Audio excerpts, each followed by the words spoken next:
والمرسلين نبينا محمد وآله وصحبه أجمعين أما بعد আমরা বুলুগুল মারাম ধারাবাহিকভাবে বুলুগুল মারাম থেকে হাদিস পাঠ করছিলাম। আজকে আমরা কিতাবুত তাহারাত অর্থাৎ পবিত্রতা অধ্যায়ের শেষ যে পরিচ্ছেদটি সেটি থেকে যে হাদিসগুলো উনি বর্ণনা করেছেন বা সংকলন করেছেন হাফেজ ইবনে হাজার আসকালানী রাহমাতুল্লাহ আলাইহি, সেগুলো পাঠ করব ইনশাআল্লাহ। এবং আজকে পবিত্রতা অধ্যায়টা শেষ হবে এবং আগামী পর্ব থেকে কিতাবুস সালাহ আমরা শুরু করতে পারবো বিইذنিল্লাহ। আজকে শেষ বাব যেটি বাবুল হায়েদ সংক্রান্ত অধ্যায়, যেটি প্রথম হাদিস যেটি নিয়ে এসেছেন সেটি হচ্ছে আয়েশা রাদিয়াল্লাহু আনহা قالت إن فاطمة بنت أبي حبيش كانت تستحاض فقال رسول الله صلى الله عليه وسلم إن دم الحيض دم أسود يعرف فإذا كان ذلك فأمسكي من الصلاة فإذا كان الآخر فتوضئي وصلي رواه أبو داود والنسائي وصححه ابن حبان والحاكم واستنكره أبو حاتم। আয়েশা রাদিয়াল্লাহু আনহা থেকে বর্ণিত, তিনি বলছেন ফাতিমা বিনতে আবু হুবাইশ তার ইস্তিহাদা হতো। ইস্তিহাদা হচ্ছে অর্থাৎ নারীদের রক্ত বের হওয়া তার লজ্জাস্থান থেকে, কিন্তু এটা হাইদের অন্তর্ভুক্ত না। পিরিয়ড যেটা পিরিয়ডের অন্তর্ভুক্ত না, পিরিয়ড না কিন্তু রক্ত বের হবে, তার মানে এটা একটা অসুস্থতা। উনি বলছেন ফাতিমা বিনতে আবু হুবাইশের ইস্তিহাদা হতো, অর্থাৎ হাইদের সময় ছাড়াও পিরিয়ডের সময় ছাড়াও কি বের হতো, ব্লাড বের হতো, রক্ত বের হতো। তা রাসূল সাল্লাল্লাহু আলাইহি ওয়াসাল্লাম তখন তিনি এই বিষয়ে তাকে যখন জিজ্ঞেস করা হলো তখন তিনি বললেন যে হাইদের রক্ত হচ্ছে কালো, ইউরফ, যেটা চেনা যায়। ইউরফ চেনা যায় বলতে নারীরা চেনে, এটাই উদ্দেশ্য। চেনা যায় বলতে নারীরাই চেনে। এ কারণে আসলে পিরিয়ডের বিষয়ে আসলে নারীদের অভিজ্ঞতাটা বেশি। এ কারণে আমাদের সালাফদের মধ্যে অনেকে যখন তাদেরকে পিরিয়ডের কথা বা ফতোয়া জিজ্ঞেস করা হতো, অনেক সময় অনেক আলেম ওলামারা নারীদের কাছে যেতে বলতেন। নারীদের মধ্যে যারা আলেম তাদের কাছে বলতেন যে তাদের কাছ থেকে যে ফতোয়া নেও, তারা যেহেতু বেশি ভুক্তভোগী, সরাসরি যেহেতু তারা বিষয়গুলো জানেন। ইউরফ যদি আমরা পড়ি, আবার কেউ পড়েছেন এখানে ইউরেফ, দামুন আসওয়াদ, কালো রক্ত, ইউরেফ মানে হলো লাহু আরফ, মানে তার একটা গন্ধ আছে। কেউ পড়েছেন ইউরফ মানে এটা তারা চেনা যায়, আর কেউ পড়েছেন ইউরেফ মানে লাহু আরফ মানে তার গন্ধ আছে। তাহলে এখানে দুইটা, ইউরেফ পড়লে দুইটা এখানে সিফাত পেয়ে যাচ্ছি আমরা। একটা হলো যে কালো, আর তার গন্ধ আছে। যদিও আরো কিছু বৈশিষ্ট্য বর্ণনা করা হয়েছে পিরিয়ডের রক্তের, যে সেটা কালো হয়, আর ইস্তিহাদার রক্ত হয় কি লাল, আর সেটা হয় মানে গন্ধযুক্ত, আর ইস্তিহাদা যেটা সেটার গন্ধ থাকে না, সাধারণ রক্তের গন্ধের মতো। আবার আরো কিছু বৈশিষ্ট্য বর্ণনা করা হয়েছে, যেমন পিরিয়ডের রক্তটা কিছুটা ঘন হয়, ভারী, আর ইস্তিহাদার রক্তটা সাধারণ রক্তের মতো। পিরিয়ডের রক্ত কখনো জমাটবদ্ধ হয় না, পিরিয়ডের রক্ত জমাটবদ্ধ হবে না, কিন্তু সাধারণ ইস্তিহাদার যেটা রক্ত সেটা জমাটবদ্ধ হয়, যেমন সাধারণ রক্ত জমাটবদ্ধ হয়। এভাবে চারটা প্রায় পার্থক্য তারা বলেছেন। আল্লাহ রাসূল নাম বলছেন ফাইদা কানা যালিকা, এমন যদি তোমার হয়, অর্থাৎ ইস্তিহাদার রক্ত হয়, অর্থাৎ পিরিয়ডের না হয় না, এমন যদি হয়, অর্থাৎ রক্তটা যদি পিরিয়ডের হয়, অর্থাৎ যেটা কালো, যেটার গন্ধ আছে, ফাইদা কানা যালিকা ফামসিকি মিনাস সালাত, তাহলে তুমি সালাতটা বাদ দিয়ে দিবা, কারণ এটা পিরিয়ডের অন্তর্ভুক্ত। ফাইদা কানাল আখার, কিন্তু যদি এমনটা না হয়, অর্থাৎ লাল হয় অথবা গন্ধ না থাকে, ফাতাওয়াদ্দাই ওয়াসাল্লি, তাহলে তুমি ওযু করবে এবং সালাত আদায় করবে, ওযু করবে এবং সালাত আদায় করবে। জি, তাহলে এই হাদিসে আমরা মানে কিভাবে পিরিয়ড এবং ইস্তিহাদার পার্থক্য করব, তার মধ্যে দুইটা সিফাত আমরা পেলাম। মানে এখানে প্রথম পদ্ধতি পেলাম আমরা যে আমাকে পার্থক্য নির্ণয় করতে হবে। প্রথম পেলাম কি, যে আমাকে পার্থক্য নির্ণয় করতে হবে। এখন পার্থক্য নির্ণয় করতে যদি না পারা যায়, এমন তো হতে পারে সামনে আসবে সমাধান, আরো কিছু সমাধান আল্লাহ রাসূল সাল্লাল্লাহু আলাইহি ওয়াসাল্লাম দিয়েছেন। পরের যে হাদিসটি সেটি হচ্ছে অফি হাদিসে আসমা বিনত উমাইস ইনদা আবি দাউদ। আসমা বিনত আসমা বিনত উমাইস থেকে বর্ণিত, আবু দাউদের বর্ণনা এসেছে, ওয়াল তাজলিস ফি মিরকানিন ফাইযা রাআত সুফরাতান ফাওকাল মা ফালতাগতাসিল লিযুহরি ওয়াল আসরি গুসলান ওয়াহিদান। এখানে এই হাদিসটিও উনি বর্ণনা করেছেন ফাতিমা বিনত আবি হুবাইশ থেকে। তো যখন উনি আল্লাহ রাসূল সাল্লাল্লাহু কাছে এসে বর্ণনা করেছিলেন, তখন আল্লাহ রাসূল সাল্লাল্লাহু বলেছেন সুবহানাল্লাহ হাযা মিনাশ শাইতান, এটা শয়তানের পক্ষ থেকে বা শয়তানের আঘাতেই হচ্ছে। ওয়াল তাজলিস ফি মিরকানিন, আল্লাহ রাসূল সাল্লাল্লাহু তাকে বললেন যে তুমি একটা বড় পানির পাত্রে বসবা। তাকে বললেন যে বড় পানির পাত্রে বসবা, এটা পরীক্ষা করার জন্য। ফাইযা রাআত সুফরাতান ফাওকাল মা, পানির উপরে যদি হলদে রং তুমি দেখতে পাও, পানির উপরে বসার পর বড় পাত্রে পানির উপরে যদি তুমি দেখতে চাও যে হলদে রং, তাহলে ফালতাগতাসিল লিযুহরি ওয়াল আসরি গুসলান ওয়াহিদা, যোহর এবং আসরের জন্য একবার গোসল করবে। ওয়া তাগতাসিল লিল মাগরিব ওয়াল ইশা গুসলান ওয়াহিদা, মাগরিব এবং ইশার জন্য একবার গোসল করবে। ওয়া তাগতাসিল লিল ফাজরি গুসলান, ফজরের জন্য একবার গোসল করবে। ওয়া তাতাওয়াদ্দা ফিমা বাইনা যালিকা, আর এর মধ্যে প্রত্যেক সালাতের জন্য ওযু করবে। মানে এখানে মূল ফলাফলটা হলো যে এখানে আবার আরেকটা তিনি আলামত বললেন যে ইস্তিহাদা যদি হয়, পিরিয়ড না হয়, তাহলে কালারটা কি হবে, কিছুটা হলদে হবে। হলদের কথা বলেছেন, হলদে হবে।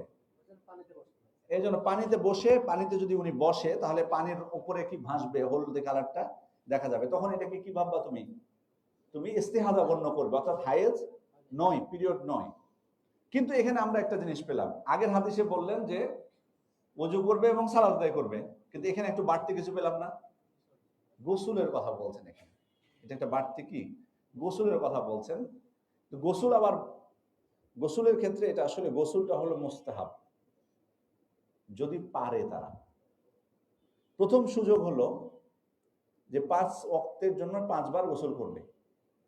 যদি না পারে তাহলে আল্লাহ রাসূল সাল্লাল্লাহু আলাইহি ওয়াসাল্লাম কি বলেছেন এখানে, 3 বার করতে বলছেন, যোহর আর আসরের জন্য একবার, মাগরিব এশার জন্য একবার, আর ফজরের জন্য একবার। জি, যদি এটা এবং এবং সালাতটাকে জমা করে নিতে বলছেন। বারবার গোসল করা সমস্যা হবে, তো এই জন্য উনি জমা করতে বলছেন, মানে একবার গোসল করে জোহর এবং আসর পড়ে নিতে বলছেন, আবার গোসল করে মাগরিব এশা পড়ে নিতে বলছেন, আবার গোসল করে ফজর পড়তে বলছেন। কিন্তু এটাও যদি সম্ভব না হয় গোসল করা কারো পক্ষে, গোসল করাটা এটা অপরিহার্য নয়, তাহলে উনি কি করবেন, প্রত্যেক ওয়াক্তের সময় কি করবেন, ওযু করবেন। এটাও যদি কঠিন হয় কোনো নারীর জন্য, কোনো নারীর জন্য কোনো কারণে যদি কঠিন হয়ে যায় এটা, তাহলে একবার ওযু করে জোহর আসর একসাথে, আরেকবার ওযু করে মাগরিব এশা একসাথে, আর ফজরের সময় ওযু করে ফজর, সেটাও জায়েজ, সেটাও জায়েজ যদি ওযু করেও হয়। আর এখানে আরেকটা বিষয় ওলামা ইকরাম বলেছেন যে ইস্তিহাদার যে ঘটনা, এটা শুধুমাত্র একজনের ক্ষেত্রে ঘটেছে এমনটা না, প্রায় 9 জন নারীর ক্ষেত্রে ঘটেছে এমন হাদিসেই পাওয়া যায়। হাদিস থেকে পাওয়া যায় প্রায় 9 জন নারীর ক্ষেত্রে ঘটেছে আল্লাহ রাসূল সাল্লাল্লাহু আলাইহি ওয়াসাল্লামের যুগে, এবং তারা এই বিষয়ে রাসূল সাল্লাল্লাহু আলাইহি ওয়াসাল্লামকেই প্রশ্ন করেছেন। এবং এ থেকে বোঝা যায় যে সাহাবা ইকরামের যুগে রাসূল কোনো সমস্যার কোনো ফাতোয়া সংক্রান্ত বা কোনো ইলমের প্রয়োজন হলে সেই বিষয়ে তারা কার কাছে যেতেন, সরাসরি রাসূল সাল্লাল্লাহু আলাইহি ওয়াসাল্লামকে যে জিজ্ঞেস করতেন। তবে একটা ফলাফল আমরা পেলাম যে ওযুটা আমাদেরকে, গোসল যদি নাও করতে পারে, ওযুটা কিন্তু করতে হবে প্রত্যেক সালাতের সময়। জি, তারপরে যে হাদিসটি, ওয়ান হামনা বিনতে জাহশ, এটা আরেকজন সাহাবী, যেমন বললাম না যে প্রায় 9 জন সাহাবী থেকে বর্ণিত হয়েছে, 9 জন নারীর। হামনা বিনতে জাহশ থেকে বর্ণিত, তিনি বলছেন কুনতু উস্তাহাদু হাইদাতান কাবীরা শাদীদা, মানে আমার দীর্ঘ ইস্তিহাদা হতো, মানে অনেক সময় এবং অনেক রক্ত বের হতো। ফাআতাইতুন নবী সাল্লাল্লাহু আলাইহি ওয়াসাল্লাম আস্তাফতি, আমি আল্লাহ রাসূল সাল্লাল্লাহু আলাইহি ওয়াসাল্লামের কাছে এসে এই বিষয়ে জিজ্ঞেস করলাম। ফাকালা ইন্নামা হিয়া রাকতাতুম মিনাশ শাইতান, তিনি বললেন এটা শয়তানের আঘাতের কারণে হচ্ছে। ফাতাহাইয়াদি সিত্তাতা আইয়াম আও সাবআতান সুম্মা ইগতাসিলি, সুতরাং তুমি 6 দিন বা 7 দিন হায়েজ হিসেবে গণ্য করবে। খেয়াল করলেন, উনি বলছেন যে আমার রক্ত চলতেই থাকে, তখন আল্লাহ রাসূল সাল্লাল্লাহু আলাইহি ওয়াসাল্লাম কি বলছেন, আগের হাদিসে আমরা কি পেয়েছিলাম, যে উনি বলছেন রক্ত চেনা যায়, চিনতে বলেছেন, কালো গন্ধ আছে বা হলুদ কিনা পানিতে বসে দেখতে বলছেন। আর এখানে কি বলছেন, বলছেন 6 দিন বা 7 দিন তুমি কি করবা, দেখবা। এটা তার ঐচ্ছিক না যে 6 দিন কি 7 দিন, মানে 6 দিনও হতে পারে অনেক সময় কারো ক্ষেত্রে, কারো ক্ষেত্রে এটা 7 দিনও হতে পারে। এক্ষেত্রে সে কি কোনটা ধরবে, ওই নারীর যদি আগে স্বাভাবিক অবস্থায় পিরিয়ড চলতো, মানে যখন এই সমস্যা ছিল না, তখন ওনার কয়দিন হতো, 6 দিন নাকি 7 দিন, এটা এটা দেখতে হবে। যদি ওনার 6 দিন হয়ে থাকে তাহলে উনি এ সময় এসে কয়দিন ধরবে, 6 দিন ধরবে। আর যদি ওনার 7 দিন হয়ে থাকে তাহলে এই সময় এসে 7 দিন ধরবে। আর যদি এমন হয় যে কারো শুরু হয়েছে এই সমস্যা দিয়ে, হতে পারে না কোনো নারীর শুরু হয়েছে কি দিয়ে, মানে ওনার যৌবন শুরু হয়েছে এই সমস্যা দিয়ে, মানে চলতেই আছে 15 দিন 20 দিন 25 দিন, প্রথম যখন থেকে শুরু হয়েছে, তাহলে উনি উনি কোনটা ধরবে, 6 দিন না 7 দিন?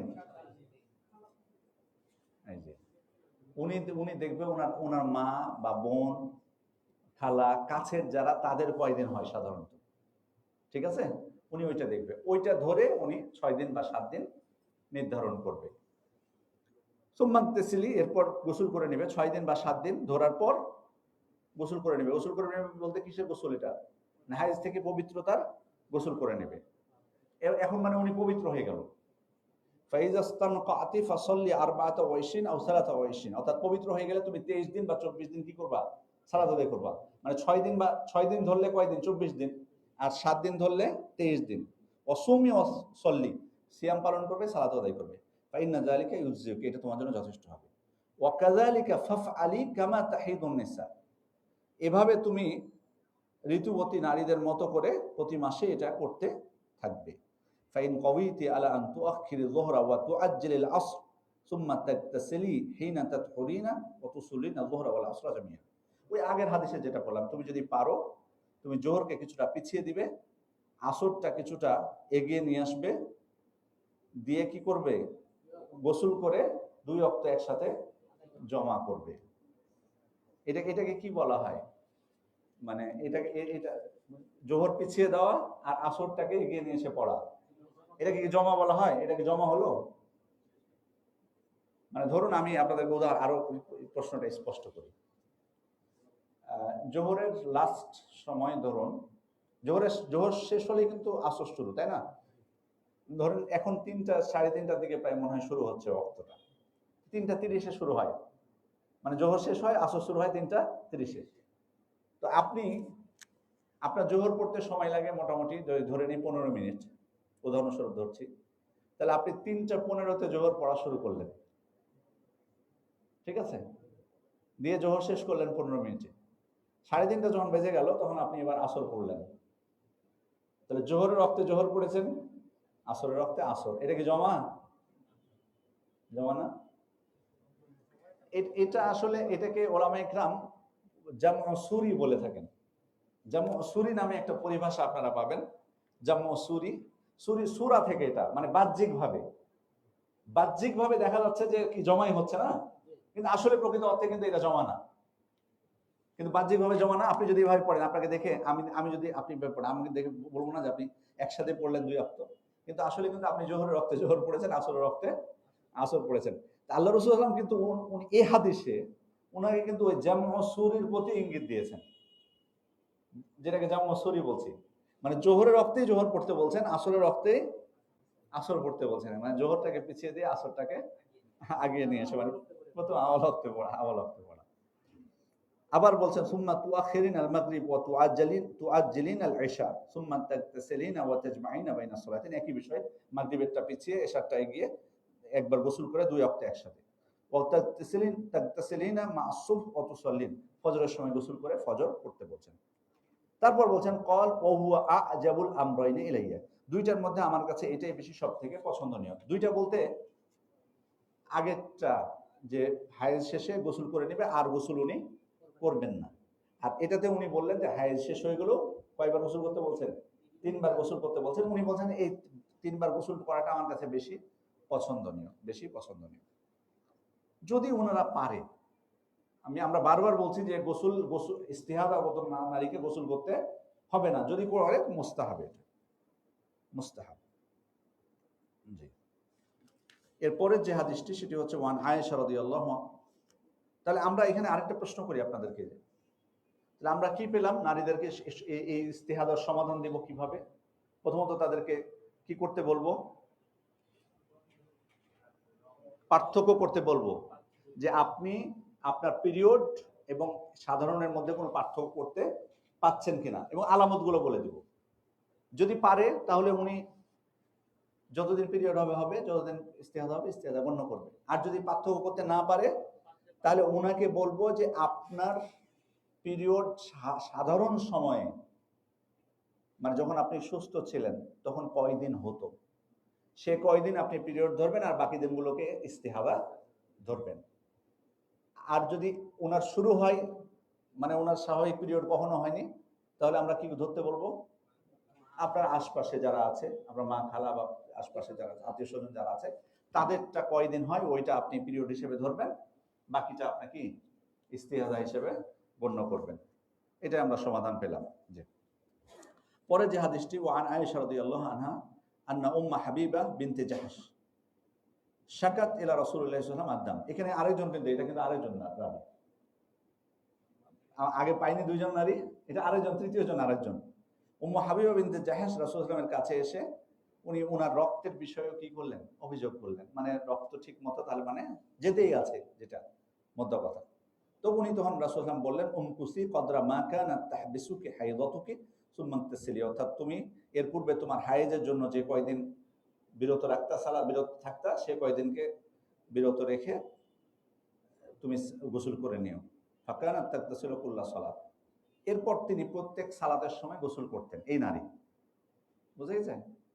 মানে উনি তাহলে এই হাদিস থেকে বোঝা যাচ্ছে যে শুধু 3 বার না, কেউ যদি 5 বারও গোসল করতে চায় কোনো বাধা নেই, করতে পারে, বরং এটা ভালো যদি করতে চাই। তারপরের যেটি অফি রিওয়ায়াতিন লিল বুখারী ওয়া তাওয়াদ্দুই লিকুল্লি সালাহ, বুখারী রিওয়ায়াতে এসেছে যে প্রত্যেক সালাতের জন্য কি করবে? ওযু করবে। পরের যেটি বর্ণনা, ওয়া আন উম্মি আতিয়্যা রাদিয়াল্লাহু আনহা ক্বালাত কুন্না লা নাউদ্দুল খুদরা ওয়াস সুফরা বা'দা তুহরি শাইআন, রাওয়াহুল বুখারী ওয়া আবু দাউদ ওয়া লাফযুহু। উনি বলছেন যে আমরা পিরিয়ড পরবর্তী মেটে এবং হলদে কালারের রক্তকে পিরিয়ডের অন্তর্ভুক্ত মনে করতাম না। খেয়াল করে দেখুন, পিরিয়ড পরবর্তী হলদে বা মেটে কালারের যেটা বের হতো, সেই পদার্থটাকে আমরা পিরিয়ডের অন্তর্ভুক্ত করতাম না।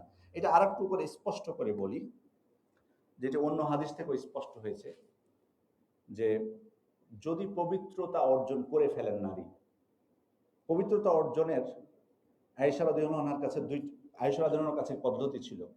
কিভাবে একজন নারী বুঝবে যে উনি পবিত্র হয়েছেন? উনি কি করতে বলতেন? উনি তুলা বা ন্যাকড়া দিতে বলতেন, দিয়ে দেখতে বলতেন যে কি হচ্ছে। যদি দেখা যায় যে শুকনো অথবা সাদা কোনো কিছু দেখা যাচ্ছে, পরিষ্কার সাদা সুতার মতো বা ওরকম কিছু, খেয়াল করেছেন? হয় শুকনো অথবা নয়তো সাদা, তাহলে বুঝতে হবে যে উনি পবিত্র হয়ে গেছেন, কমপ্লিট। এটা হওয়ার পর যদি হলদে বা মেটে কালার কোনো কিছু বের হয়, তাহলে ওইটা হাইজের অন্তর্ভুক্ত নয়। কিন্তু উনি হাইজ থেকে পবিত্র হননি, পবিত্রতা স্পষ্ট হয়নি, কিন্তু দেখতে পাচ্ছেন যে হলদে বা মেটে বের হচ্ছে, তাহলে ওইটা হাইজের অন্তর্ভুক্তই করতে হবে। কি বোঝাতে পেরেছি কি?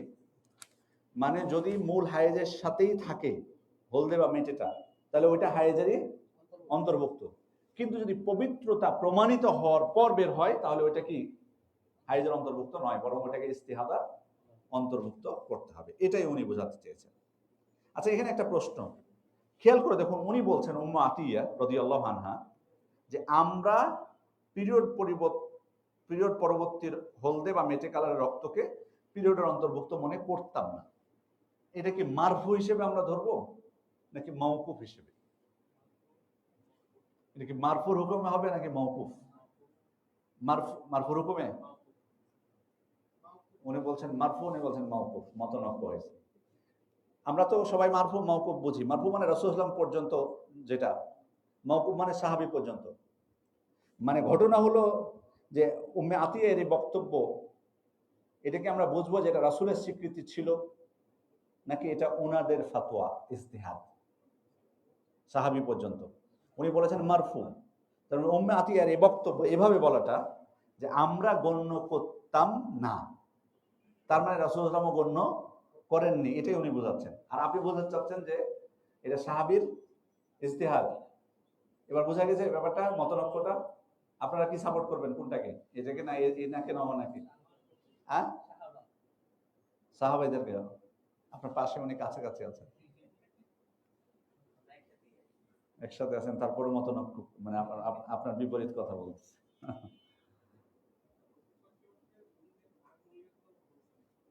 রাসূল সাল্লাল্লাহু আলাইহি ওয়াসাল্লামকে উল্লেখ না করলে হচ্ছে না। উনি যদি বলতেন, সঠিক কথা হচ্ছে যে এখন আমরা কোনোটাই সিদ্ধান্ত দিতে পারবো না, এখানে মতনৈক্য হয়েছে, আসলে মতনৈক্য হয়েছে। কেউ বলেছেন এটা মারফুর হুকুমে, কেউ বলেছেন এটা মাওকুফের হুকুমে। কিন্তু যদি উনি বলতেন যে রাসূল সাল্লাল্লাহু আলাইহি ওয়াসাল্লামের যুগে আমরা এটাকে পিরিয়ডের অন্তর্ভুক্ত করতাম না, তাহলে তখন আমরা বলতাম কি নিশ্চিত মারফু। কারণ যদি আল্লাহ রাসূল সাল্লাল্লাহু আলাইহি ওয়াসাল্লাম নাও জানেন, ওহী কিন্তু নাজিল হচ্ছে তখন। রাসূল সাল্লাল্লাহু আলাইহি ওয়াসাল্লামকে যদি উনারা জিজ্ঞেস নাও করে থাকেন, ওহী নাজিল হচ্ছে তখন, গোপন থাকবে না। আল্লাহ তাআলা কি করে দিবেন? পাশ করে দিবেন, জানিয়ে দিবেন এটা যে ভুল হচ্ছে কি সঠিক হচ্ছে। এজন্য এটাকে যদি বলেন যে রাসূল সাল্লাল্লাহু আলাইহি ওয়াসাল্লামের যুগে আমরা এটা করতাম, তখন এটা মারফু হবে, ঠিক আছে? আর এই ধরনের অবস্থাগুলোতে উলামা ইকরামের মধ্যে কিছুটা মতনৈক্য হয়ে গেছে, কেউ বলেছেন মারফু, কেউ বলেছেন মাওকুফ। জি। وعن أنس رضي الله عنه أن اليهود كانوا إذا حاضت المرأة لم يواكلوها فقال النبي صلى الله عليه وسلم اصنعوا كل شيء إلا النكاح رواه مسلم। সহিহ মুসলিমের বর্ণনা, আনাস রাদিয়াল্লাহু থেকে বর্ণিত। উনি বলছেন যে ইহুদি যারা, তারা তাদের স্ত্রীদের যদি মানে পিরিয়ড হতো, তাহলে তারা তাদের সাথে পানাহার করতো না, খাওয়া দাওয়া করতো না একসাথে তাদের সাথে। তো রাসূল সাল্লাল্লাহু আলাইহি ওয়াসাল্লাম বললেন যে তোমরা সবকিছুই করতে পারবে, শুধু তাদের সাথে মিলিত হতে পারবে না। এটি সহিহ মুসলিমের বর্ণনা। তার মানে পিরিয়ড যদি কারো হয়, সে নাপাক হয়ে যায় না। আসলে পিরিয়ড হলে যে ওনার শরীর নাপাক হয়ে গেছে, মানে এই বিষয়টা কিন্তু এমন নয়, বরং তার সাথে মুবাশশারা পর্যন্ত করা যাবে, যেমনটা পরের হাদিসে আসতেছে সেটা স্পষ্টভাবে, যে তার সাথে মানে জড়াজড়ি যেটা, সেটাও করা যাবে, তবে মিলিত হওয়ার কোনো সুযোগ নেই। অতএব একজন নারী তিনি পিরিয়ড অবস্থায় বাসার সব কাজই করতে পারবেন, রান্না বান্না থেকে শুরু করে খাবার প্রস্তুত থেকে সবকিছু উনি করতে পারবেন, এক্ষেত্রে কোনো সমস্যা নেই। এবং এই হাদিস থেকে বোঝা যাচ্ছে যে ইসলাম যে আসলে মানে মধ্যম পন্থা অবলম্বন করেছে সবকিছুতে, এটাও স্পষ্ট। কারণ ইহুদিরা এক্ষেত্রে কড়াকড়ি করলে, নাসারারা আবার শিথিলতা করেছে সব। নাসারারা পিরিয়ড অবস্থায় তাদের স্ত্রীদের সাথে মিলিত হয়, নাউজুবিল্লাহ মিন যালিক। তারা পিরিয়ড অবস্থাতেও মিলিত হয়, আর ইহুদিরা কি খাওয়া দাওয়া পর্যন্ত তাদের সাথে বসে, মানে তাদের সাথে ঘুমায়ও না। কিন্তু ইসলাম মিলিত হওয়াটাকে হারাম করেছে, কিন্তু তাদের সাথে সাধারণ যে মুআশারা, সৎভাবে জীবনযাপন, সেটাকে নিষিদ্ধ করেনি, বরং আরো উৎসাহ দিয়েছেন। পরের হাদিস যেটা আসছে আয়েশা রাদিয়াল্লাহু আনহা থেকে, ক্বালাত কানা রাসূলুল্লাহ ইয়া'মুরুনি ফাআত্তাজির ফায়ুবাশিরুনি ওয়া আনা হায়াত। অর্থাৎ আল্লাহ রাসূল সাল্লাল্লাহু আলাইহি ওয়াসাল্লাম আমাকে বিশেষ ইজার বা লুঙ্গি পরিধান করতে বলতেন এই সাইডটাতে, তারপর তিনি আমার সাথে আলিঙ্গন করতেন আমি হায়েজ অবস্থায়। ঠিক আছে? এটার হিকমতটা কি? এই যে লুঙ্গির কথা বলেছেন বা বিশেষ পোশাক কথা বলেছেন, যাতে কি হয়, যাতে কোনো প্রকার রক্ত না লেগে যায়। কারণ রক্ত লেগে গেলে ওলামা ইকরাম হতে পারে যে এটা তার প্রতি কি একটা অনীহা বা একটা ঘৃণা চলে আসতে পারে, এমনকি পবিত্র অবস্থাতেও তার ওটা মনে হয়ে যেতে পারে। এ কারণে এমনটা, অথবা অন্য ওলামা ইকরাম বলেছেন যে যাতে কোনো কিছু যদি না থাকে, সেটা হয়তো বা মিলিত হওয়ার দিকে চলে যাওয়ার সম্ভাবনা আছে। এই জন্য আল্লাহ রাসূল সতর্কতা স্বরূপ কি দিতে বলেছেন? কাপড়, তার লজ্জাস্থানে কাপড় দিয়ে রাখতে বলেছেন। পরের হাদিস বলছেন, ওয়ান ইবনে আব্বাস রাদিয়াল্লাহু আনহুমা আন নবী সাল্লাল্লাহু আলাইহি ওয়াসাল্লাম ফিল্লাযী ইয়াতি ইমরাআতাহু ওয়া হিয়া হায়দ ক্বাল ইয়াতাসাদ্দাকু বিদিনার আও নিসফি দিনার রাওয়াহুল খামসা ওয়া সাহাহুল হাকিম ইবনুল কত্তান ওয়া রাজ্জাহা গায়রাহুমা ওয়াকফাহু। ইবনে আব্বাস রাদিয়াল্লাহু আনহু থেকে বর্ণিত, আল্লাহ রাসূল সাল্লাল্লাহু আলাইহি ওয়াসাল্লাম বলছেন যে পিরিয়ড অবস্থায় কেউ যদি তার স্ত্রীর সাথে মিলিত হয়, সে 1 দিনার অথবা অর্ধ দিনার সদাকা কাফারা দিবে। 1 দিনার অথবা অর্ধ দিনার কাফারা দিবে। রাওয়াহুল খামসা, 5 জন বর্ণনা করেছেন। 5 জন বলতে আমরা কি বলেছিলাম এর আগে? কারা কারা বোঝায়? 5 জন যদি বলে যে রাওয়াহুল খামসা, কোন 5 জনকে বোঝায়? জি, বুখারী মুসলিম ছাড়া 4 জন। আর আর এর সাথে কে যুক্ত হবে? আহমদ। বুখারী মুসলিম ছাড়া 4 জন, মানে আবু দাউদ, তিরমিজি, নাসাই, ইবনে মাজাহ এবং আহমদ। আর 4 জন বললে ওই 4 জন আহমদ ছাড়া। আর 3 জন বললে, 3 জন বললে কি? নাসাই বাদ না, ইবনে মাজাহ বাদ না, আবু দাউদ, তিরমিজি, নাসাই। 3 জন বললে আবু দাউদ, তিরমিজি, নাসাই। যদি কেউ বলেন রাহু সালাসা, তাহলে এই 3 জন। আর শাইখান বললে বুখারী মুসলিম, শাইখান বললে বুখারী মুসলিম, শাইখান বললে বুখারী মুসলিম। জি, 3 জন বললে তাহলে এই 3 জন, 4 জন বললে 4 জন, 5 জন 5 জন। আর 6 জন বললে না, আহমদ নাই না। 6 জন বললে আহমদ থাকবে না। 7 বললে, সাবা বললে ওই 6 জনের সাথে আহমদ যুক্ত হবে। ঠিক আছে? বুখারী, মুসলিম, আবু দাউদ, তিরমিজি, নাসাই, ইবনে মাজাহর সাথে আহমদ যুক্ত হবে। এটা কিন্তু বারবার, এটা কিন্তু উনি বারবার কিন্তু বলেন এই বিষয়টা, রাহুল খামসা, রাহু সালাসা, রাহু সাবা, এখানে খামসা বলেছেন। তাহলে এখানে কেউ যদি এমন অপরাধ করে থাকে তাহলে তার কাফফারা কি? 1 দিনার অথবা অর্ধ দিনার। 1 দিনার অথবা অর্ধ দিনার। 1 দিনার সমান কতটুকু? আমরা বলেছিলাম কিন্তু এটা কোন একটা ক্লাসে, সম্ভবত আমাদের পবিত্রতার অধ্যায়ে, প্রায় 4 গ্রাম বা এর থেকে একটু বেশি হয় 1 দিনারে। দামও অনেক টাকা, কিন্তু অনেক, কিন্তু বুঝতে পেরেছেন? আর শুধু এটা এটা যদি ব্লাড বন্ধ হওয়ার পরও কেউ এটা করে, একই জরিমানা। গোসল অবশ্যই করতে হবে। পিরিয়ডের রক্ত বন্ধ হওয়ার পর গোসল করার পর বৈধ আপনি তার জন্য। গোসল করার পূর্বেও যদি কেউ করে, একই জরিমানা প্রযোজ্য হবে। ঠিক আছে? সুতরাং এই ব্যাপারে অনেকে, বিশেষ করে গোসল মানে পিরিয়ডের ব্লাড বন্ধ হওয়ার পর অনেকের শিথিলতা আছে, সাবধান হয়ে যান। যদি এমন কিছু করে থাকেন, জরিমানা দিয়ে দিবেন সবগুলো একসাথে।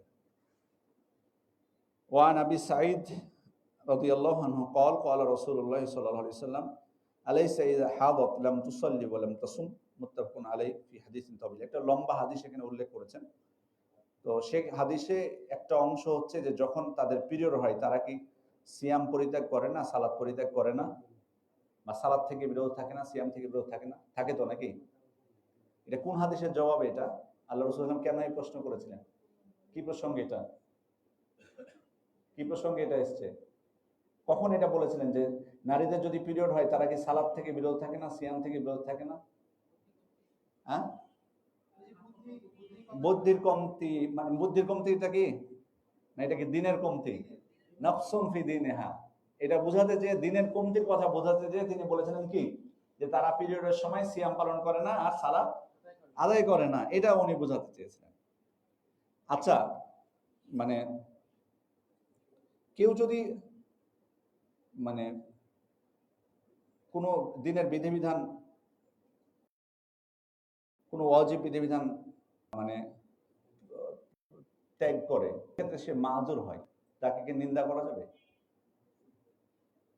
কোনো ধরনের দিনের বিধিবিধান কোনো পালন করলো না, কিন্তু তার ওজর আছে, সে কি তাকে নিন্দা করা যাবে? সুযোগ আছে? সুযোগ নাই। এখানে একটা জিনিস যে আমরা এটাকে কিভাবে বলা হলো যে অপূর্ণতা, অথচ এটা তো আল্লাহর আদেশেই তারা বাদ দিয়ে থাকে। প্রশ্নটা এখানে, কিভাবে বলা হলো অপূর্ণতা, অথচ আল্লাহর আদেশেই তারা বাদ দিয়ে থাকেন? কিন্তু ঠিক কিনা? নারীরা যে সিয়াম পরিত্যাগ করে থাকেন বা সালাদ পরিত্যাগ করে থাকেন, এটা কি আল্লাহর আদেশে না? রাসূল সাল্লাল্লাহু আলাইহি ওয়াসাল্লামের আদেশে, শরীয়তের আদেশে তো করে থাকেন। তো শরীয়তের আদেশ থাকার পরও কিভাবে অপূর্ণতা হয় এটা, যদি প্রশ্ন করে আপনাদের কেউ?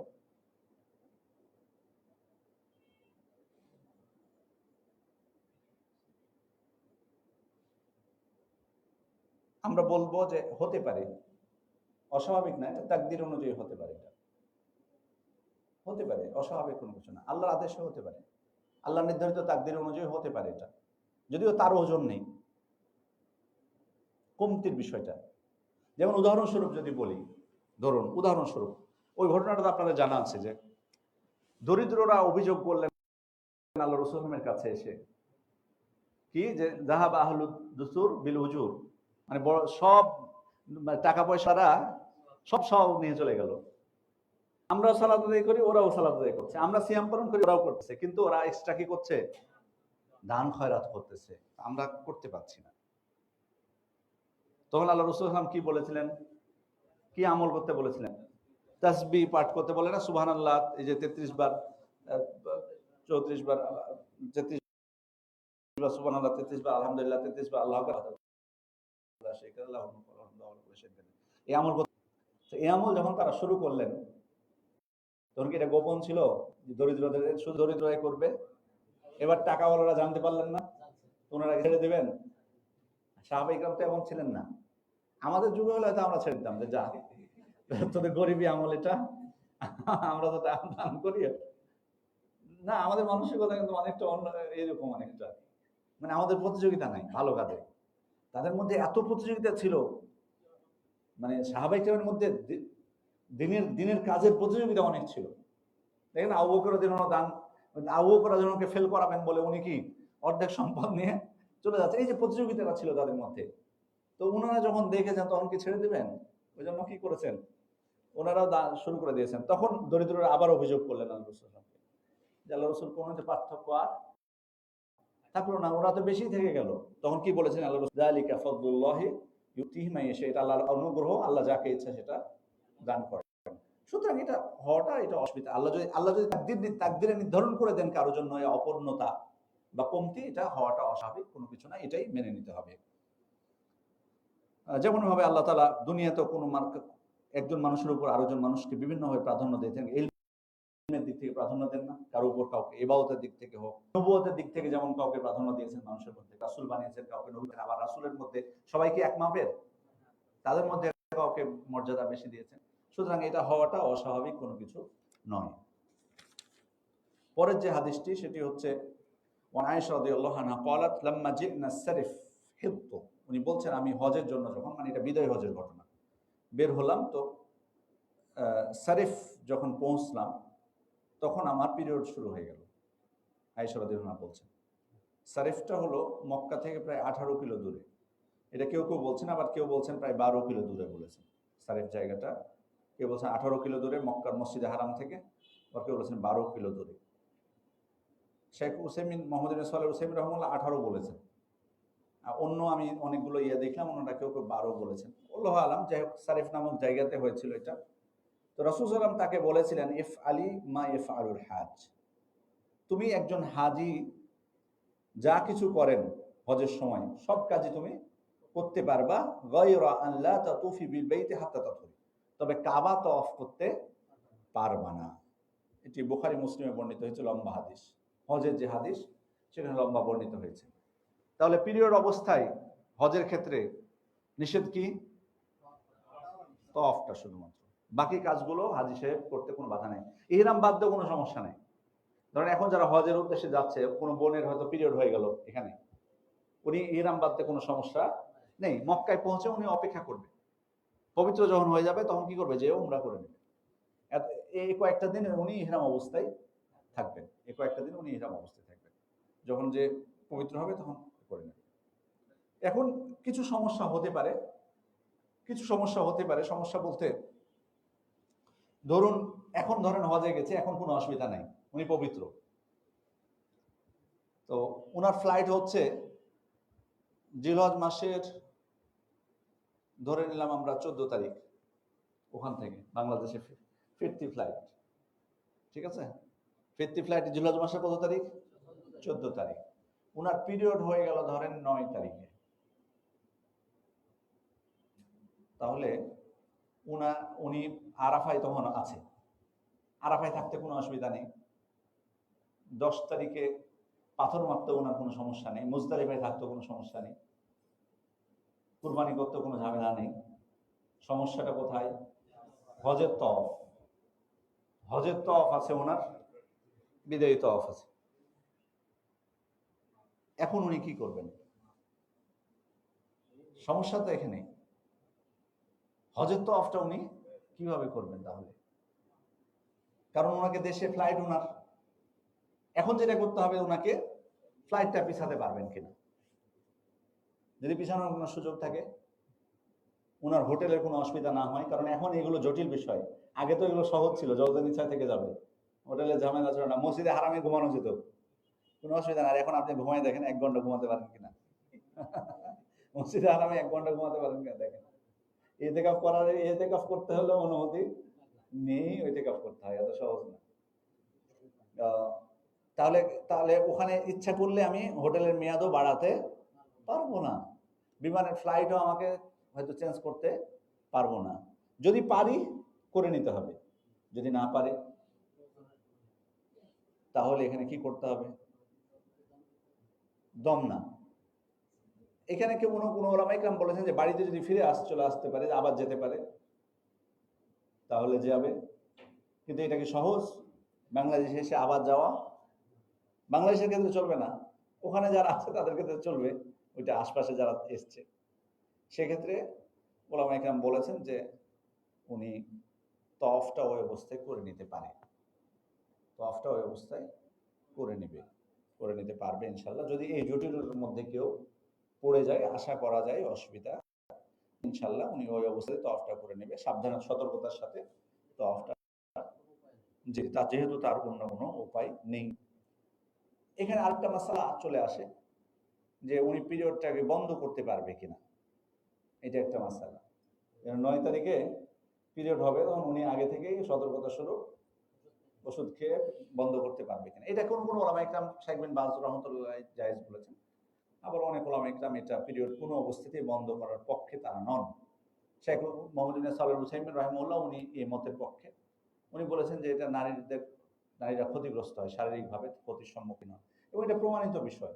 এই জন্য উনি বলেছেন যে পিরিয়ড হয়ে যায়, যদি ওনার পিছানোর সুযোগ না থাকে তাহলে ওই অবস্থাতে করে নেবে, এটাই ভালো। আল্লাহু আ'লাম। وعن معاذ أنه سأل النبي صلى الله عليه وسلم ما يحل لرجل من امرأته وهي حائض। মুআয ইবনে জাবাল থেকে বর্ণিত, তিনি রাসূলুল্লাহকে জিজ্ঞেস করেছিলেন যে পিরিয়ড অবস্থায় স্ত্রীর সঙ্গে কি কি কাজ বৈধ। রাসূলুল্লাহ বলেছিলেন মা ফাওকাল ইজার, অর্থাৎ লুঙ্গির উপরিভাগে বৈধ, মানে যেটা আগের বর্ণনা থেকে আমরা বুঝলাম। সাধারণ আলিঙ্গন, এতে কোনো সমস্যা নেই, মিলিত হওয়াটা নিষেধ। যে হাদিসটি যদিও দুর্বল, তবে অর্থটা সহিহ। শেষ যে হাদিসটি কিতাবুল হাইদর, ওয়া আন উম্মি সালামা রাদিয়াল্লাহু আনহা ক্বালাত কানাত আন-নুফাসা তাকউদু ফি আহলি রাসূলুল্লাহ সাল্লাল্লাহু আলাইহি ওয়াসাল্লাম বা'দা নিফাসিহা 40 ইয়াওমান, রাওয়াহুল খামসা ইল্লা আন-নাসাই ওয়া লাফযু লি আবু দাউদ ওয়া ফি লাফযিন লাহু ওয়া লাম ইয়া'মুরহা আন-নবী সাল্লাল্লাহু আলাইহি ওয়াসাল্লাম বিকদাই সালাতিন নিফাস ওয়া সাহাহুল হাকিম। রাসূলুল্লাহর যুগে নিফাসের জন্য নারীরা 40 দিন অপেক্ষা করতেন।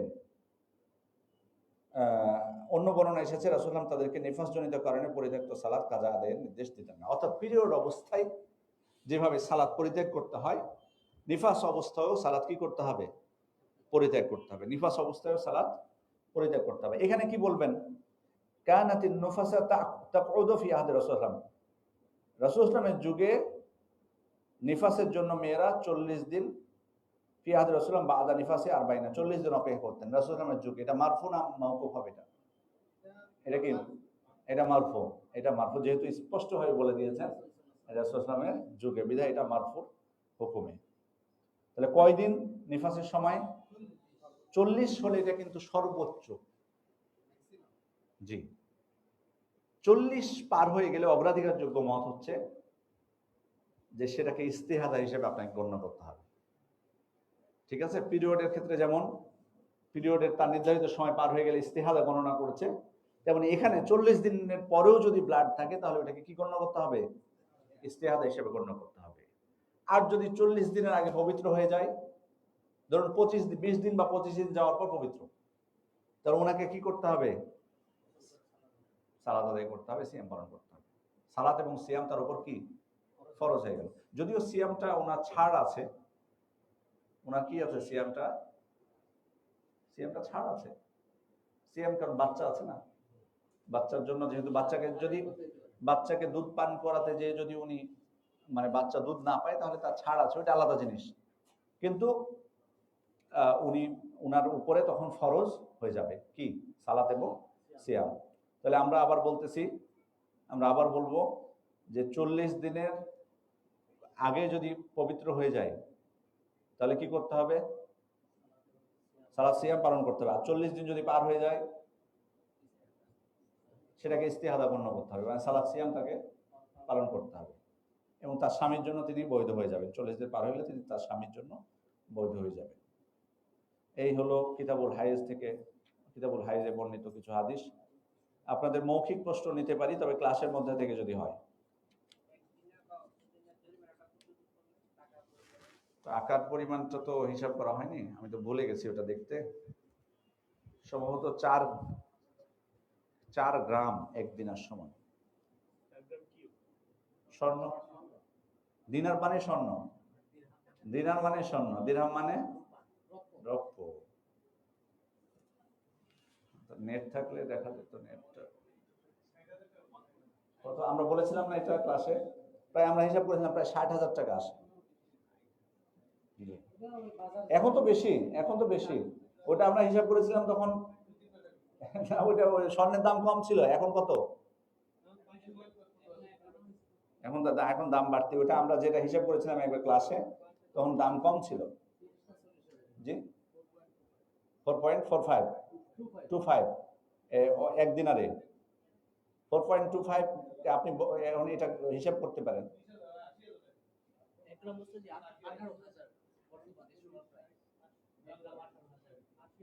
18,000 মাত্র, বেশি হওয়ার কথা না। 18,000, তাহলে 4 গ্রাম দেখেন, 4 গ্রাম কত? প্রায় 80-র কাছাকাছি, অথবা 40। জি, আল্লাহ হেফাজত করুন। জি, আর আছে কোন প্রশ্ন?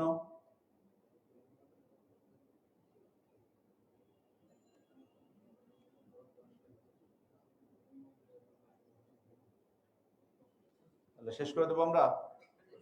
জি,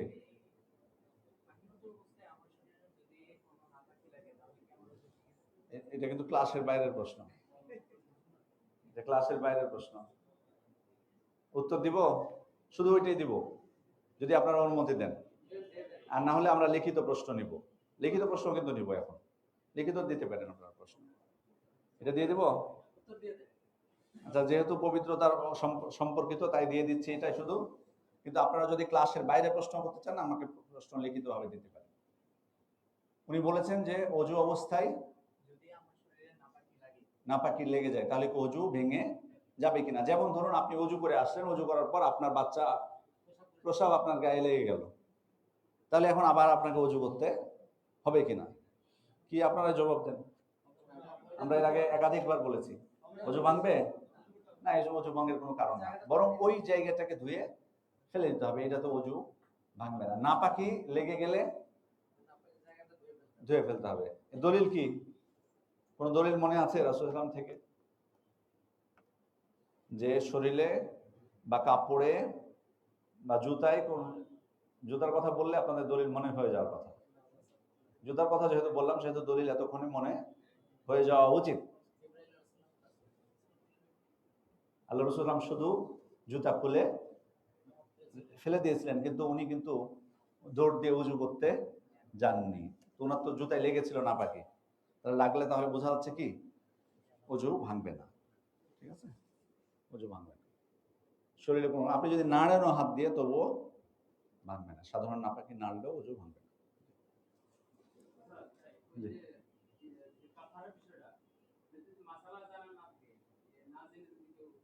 এটা তো জানা আছে যে ওই অবস্থায় হারাম। কাফফারার কথা ধরেন জানা নাই, কাফফারার কথা জানা নাই, কিন্তু ওই অবস্থায় হারাম এটা জানা আছে, এটা জানাই যথেষ্ট। মানে ওইটা থেকে মানে ওইটা মাপ পাওয়ার জন্য কাফফারার বিষয়টা জানাটা জরুরি না। যদি কারো জানা থাকে যে ওই অবস্থায়, না এটা এটা এটা কিন্তু জানার প্রশ্ন, এটা জরুরি, সুন্দর একটা প্রশ্ন উনি করেছেন। কেউ যদি জানে যে ব্যভিচার হারাম কিন্তু ব্যভিচারের শাস্তি তার জানা নাই, তাহলে কি তার শাস্তি থেকে মওকুফ হবে, মাপ পাবে? ও জানে যে ব্যভিচার করা হারাম কিন্তু জানে না যে ব্যভিচার করলে রজম হবে অথবা বেত্রাঘাত করা হবে, মানে ইয়া অনুযায়ী, অবস্থা অনুযায়ী।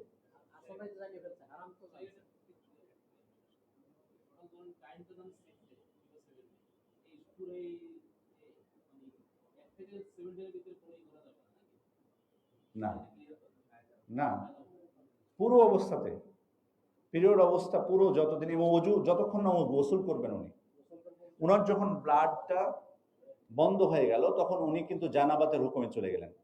জানাবাতের হুকুম মানে কি? তার উপর গোসল ফরজ হয়ে গেল ওই সময়, গোসল ওই সময় ফরজ।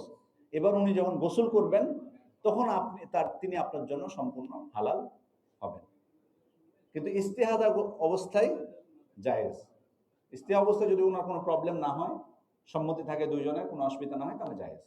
কিন্তু পিরিয়ড অবস্থায় না জায়েজ, হারাম, হারাম। এটা সদাকা, সাধারণ সদাকা, এটা যে কাউকে সাধারণ সদাকা, যে কোনো জায়গায় করতে পারবে। সাধারণ সদাকা, যেহেতু সদাকা করতে বলা আছে, যে কোনো খাতে, সদাকার যে কোনো খাতে দেওয়া যাবে। সামর্থ্য না থাকলে বেশি বেশি পড়াশোনা করবে, এগুলো জানবে, সতর্ক থাকবে।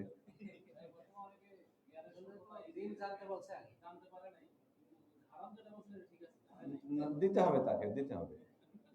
বললাম যে ব্যভিচারের, যদি জানে যে ব্যভিচার হারাম, তাহলে পরে যদি বলে যে আমি তো জানতাম না যে রজম করার বিধান আছে ইসলামে, তখন আপনি বলবেন যে রজম মাপ, ওটা যেমন মাপ না তেমন এটাও মাপ নেই।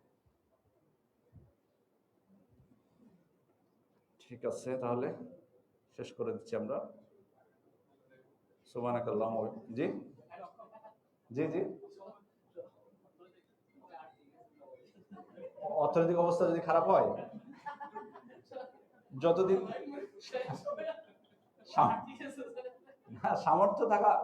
সামর্থ্য থাকা পর্যন্ত অপেক্ষা, সামর্থ্য আসা পর্যন্ত অপেক্ষা করবে।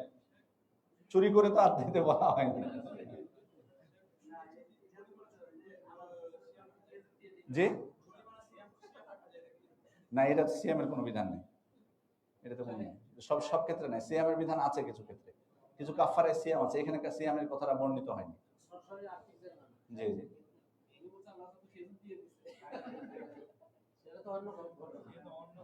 ওটা অন্য ঘটনা এটা। জি, ওটা ভিন্ন, সবকিছু একসাথে মেলানো যাবে না। সুবহানাকাল্লাহুম্মা ওয়া বিহামদিকা আশহাদু আল্লা ইলাহা ইল্লা আনতা আস্তাগফিরুকা ওয়া আতুবু ইলাইক। আসসালামু আলাইকুম ওয়া রাহমাতুল্লাহ।